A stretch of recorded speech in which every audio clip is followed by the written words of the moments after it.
Perkenalkan, nama saya Yuris Nasri. Di sini saya akan menjelaskan tentang siklus oksigen. Yang pertama yaitu pengertian dari oksigen. Oksigen merupakan zat asam yang memiliki lambang huruf O dan dalam bentuk tabel periodik terletak pada nomor 8. Oksigen ialah sebuah unsur kolagen yang mudah beraksi dengan hampir semua unsur lainnya dan utamanya menjadi oksida. Dalam unsur oksigen terdapat dua buah unsur molekul oksigen yang terikat dan ditulis dalam rumusan yaitu O2. Yang kedua yaitu sumber oksigen. Sumber dari oksigen adalah semua senyawa yang mengandung O, yaitu H2O atau CO2 atau C6H12O6 atau 02 dan lain-lain. Namun hanya 02 yang dapat dihirup langsung oleh makhluk hidup guna untuk bernapas. Gas oksigen ini dapat dihasilkan dari hasil proses fotosintesis tumbuhan. Sebab dalam proses fotosintesis pada tumbuhan menghasilkan O2 dan glukosa. Oleh karenanya, semakin banyak jumlah populasi tumbuhan, maka akan semakin banyak pula hasil fotosintesis, yaitu 02 dan glukosa. Oleh karena itu, sumber utama oksigen adalah berasal dari tumbuhan. Menurut hasil presentasi, jumlah oksigen di bumi adalah sekitar 28%, merupakan jumlah terbanyak kedua setelah nitrogen. Yang ketiga yaitu fungsi dari oksigen. Oksigen memiliki fungsi membakar makanan atau sari makanan di dalam tubuh. Selanjutnya, hasil dari pembakaran tersebut akan dimanfaatkan untuk aktivitas bergerak pada tubuh. Yang keempat, daur oksigen. Daur oksigen adalah suatu proses pertukaran dan perubahan yang terus-menerus antara karbon monoksida atau C0 atau karbon dioksida atau C02 dengan oksigen O2 melalui proses fotosintesis. Manusia, hewan, dan tumbuhan merupakan salah satu komponen penyusun oksistem yang berpengaruh dalam proses terjadinya daur oksigen pada alam semesta. Nah, di sini terdapat daur karbon dioksida dan oksida. Di sini ada gambarnya.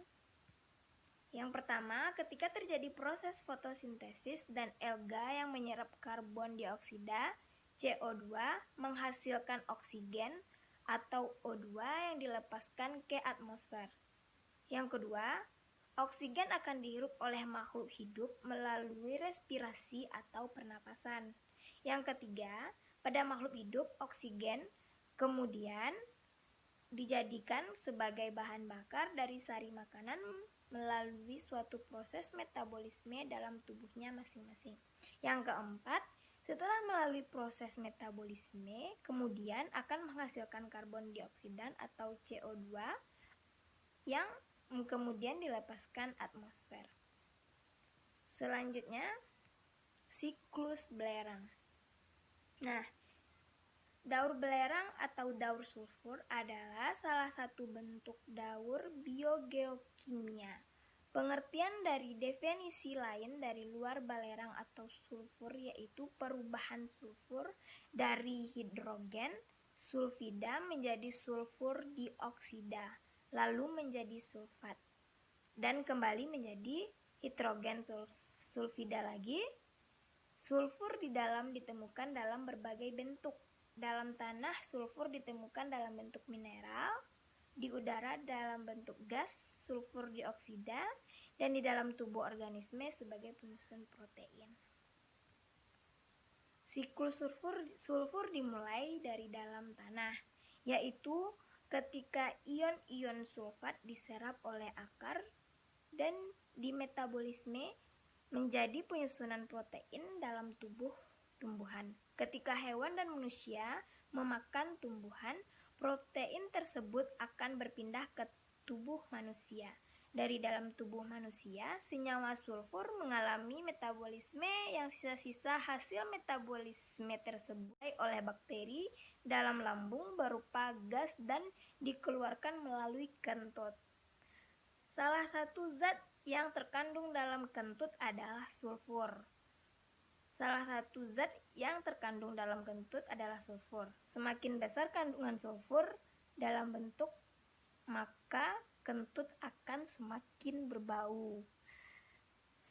Hidrogen sulfur atau H2S berasal dari penguraian hewan dan tumbuhan yang mati oleh mikroorganisme seperti bakteri dan jamur. Hidrogen sulfida, hasil penguraian sebagian tetap berada dalam tanah dan sebagian lagi dilepaskan ke udara dalam bentuk gas hidrogen sulfida. Gas hidrogen sulfida di udara kemudian bersenyawa dengan oksigen membentuk sulfur dioksida. Sedangkan hidrogen sulfida yang tertinggal di dalam tanah dengan bantuan bakteri akan diubah menjadi ion sulfat dan senyawa sulfur oksida. Oke, sekian, terima kasih telah memperhatikan video pembelajaran saya. Banyak salah, saya minta maaf. Saya ucapkan Assalamualaikum warahmatullahi wabarakatuh. Dadah.